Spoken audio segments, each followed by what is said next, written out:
Hi, this is Hannah, and welcome back to my channel. So in our last installment, we talked about deciding what kind of planner works best for you, what kind of planner you want to be.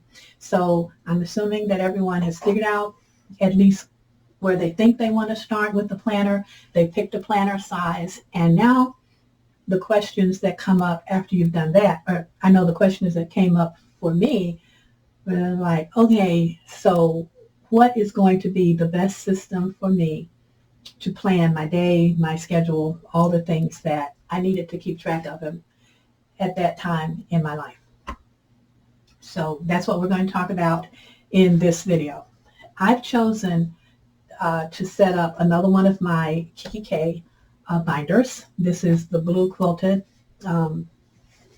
leather binder, and I really like this one. I've had it for a couple of years. I've never set it up. This was the first time out of the packaging for it. So, and of course, right now it's not laying flat, and it still has all of the packing materials in it. So, when I start setting up my planner, the first thing I want to try to figure out is what sections am I going to use in my planner. So I know I'm going to have a calendar. I know I'm going to have a monthly, a daily, and a weekly. But those things are not necessarily enough, because you may want to further define your planning. So that's where your tabs come in. I'm using the Get Things Done system, or the GDT system. And so I had to make tabs that reflected that system. In that system, the tabs that you have are, let me take my main tabs out first and show you that. You have Now, Next, Waiting, and Projects. There's also a category for Someday and Delegate, but I don't have anyone to delegate anything to, so I didn't make tabs for those, although I did keep the printed sheets for those. But for the things that I do on a daily basis, these guys were perfect for that. So those were the ones that I chose. These are my top tabs. And then my side tabs are Inbox, Agenda, Political, Craft, and Self-Care. Because those are the categories that I need. And the reason I have a political tab is not because I'm going to try to push any politics off on any of you while I'm doing this, but I do hold two positions within the my chosen political party, so I have to kind of track that stuff. And then I also volunteer with a couple of groups that are political groups. So I have I do mentoring, so I have to schedule that as well. So that's why I have that tab. Okay, but those are, and as I said, the planning is, you need to plan for what your life is going to be. Now, let me tell you a little bit about these tabs. To create this is just printing on vellum paper, laminating it, and I use clear sticker sheets and just made these labels. Okay, so that's one group of things that you have to have. And then, of course, if I pull my the planner that I'm rotating out of, I'm going to have to make new tabs for my monthly, weekly, daily, and then any other subcategories that I have. And the reason I'm making new tabs instead of using these pink ones is because I think I'm going to have more of a black and white theme. So I may pull like this agenda page from here, but in this planner I'm going to use, like I said, more of a black and white theme. but you'll see that as we go through. So that's the first thing. You figure out what you want to plan, and then you can set up your tabs accordingly. I have reference sheets that I use. Now, I did these a long time ago when I first started planning. And so a lot of this stuff is already in my muscle memory, but sometimes I get something will happen and I'll get all off track. Like, we just went through a whole election cycle, and everything in my life was totally thrown off because the things that were happening there they couldn't be predicted, and a lot of it couldn't be planned for. Some of it could, but a lot of the things that were going on couldn't, and I just had to be at the ready when the phone rang for them to say, well, we got this issue we need to deal with, and then you have to deal with it.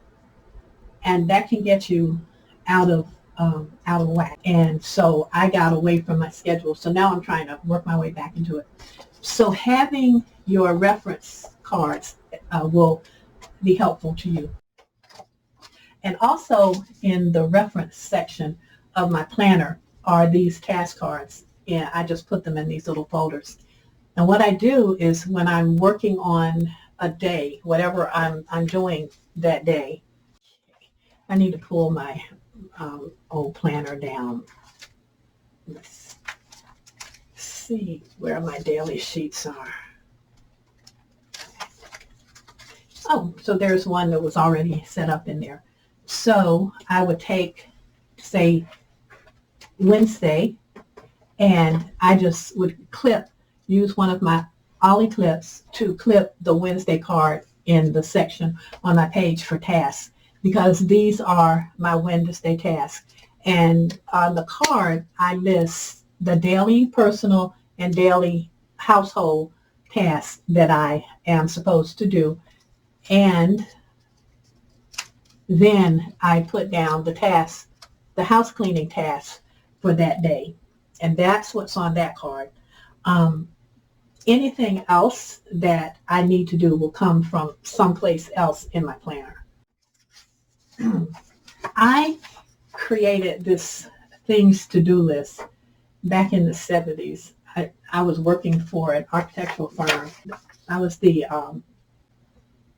administrator for the firm, and the partners, there were like 3 partners, and they would, each one of them, give me like a million things to do, and everything that they asked me to do was a number one priority. And then if the architects had an issue, what they were doing, everything became a number one priority. I set up this things to do list for myself, and I would just write down everything that people asked me to do. As they came to me, I would write it down. Then I would go through and I would prioritize it based on the information they gave me. The criteria I used was deadlines, anything that was an absolute deadline, and anything that was easy to do. So all the things that were deadline and things that I could knock out in a few minutes, those things received the top priority. And then the other things I would work in, like if I was working against the deadline and I was waiting for someone to call me back with something, while I was waiting for them, I would go through my list and see, well, what's on here that I can do while I'm waiting.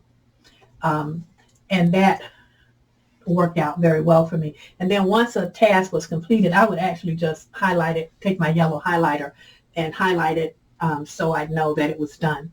I had a code section, and I had, like here, the codes I'm using are from the Get It Done or Get Things Done method. Like do it now, next, waiting, delegate, someday. And then I have these that are specific to me, my blogs and my YouTube content. So that's what goes here, and I have them color-coded.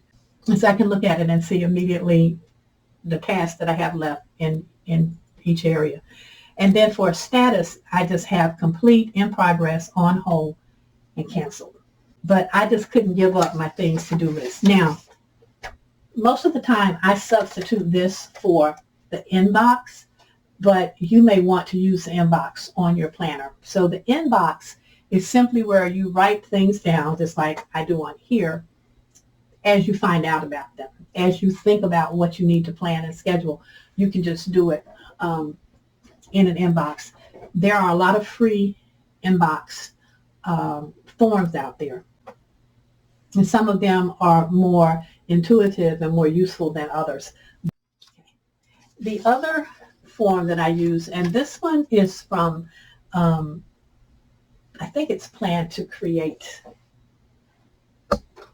Yes, this one is from Plan to Create. This is a monthly calendar, and it's a fold-out version. So on the inside is your full-size monthly calendar. Then it folds over, and you have a monthly sort of a snapshot of things that are going on in your month. And then you have a note section in the back, at the bottom, and then in the back there's grid. There's a dot grid, and it has the months of the year. And if there are other things you're tracking, you can track it on the back.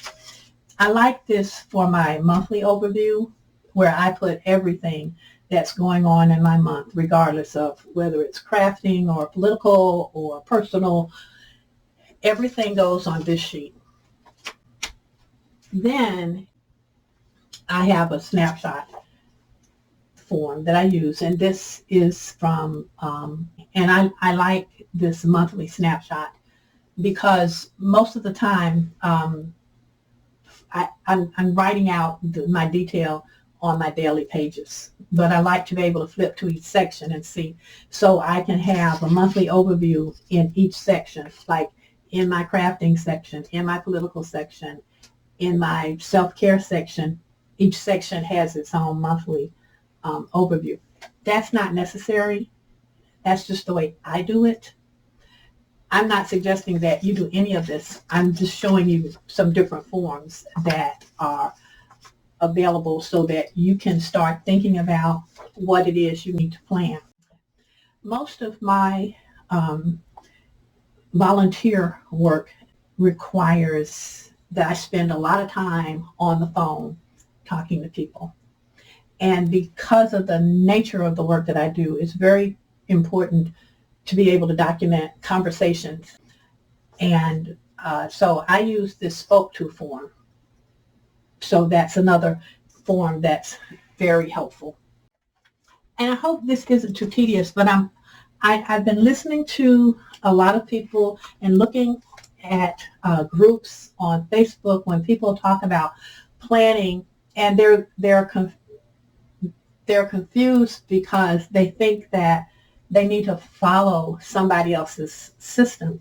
And so I'm trying to go through for people who are new, very, very new, to say that there are lots of forms. You just need to figure out which one's going to work best for you. So I'm not suggesting any system. The purpose of this video right now is just to show you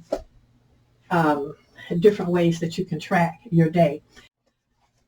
So these two sheets are actually independent ways to track your day. I use them in combination. So I use a today and then a daily planner. The today gives me kind of a broad overview. So here I use things that are happening at home. Then these other sections where this was supposed to be a schedule, I normally go through and I change that. Like this will be home, this will be political, this would be my task list, which is where my little card would go. And then this section here would be my craft section. And that, because those are the things that every day I need to look at something.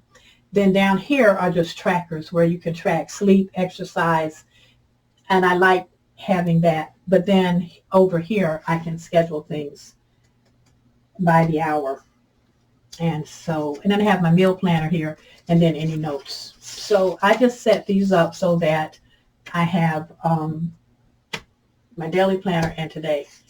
And when I first started using these, I had printed them as individual sheets to use, and then I decided I wanted to use it this way, so that's why it comes up on opposite sides. So that's one way of tracking your daily stuff.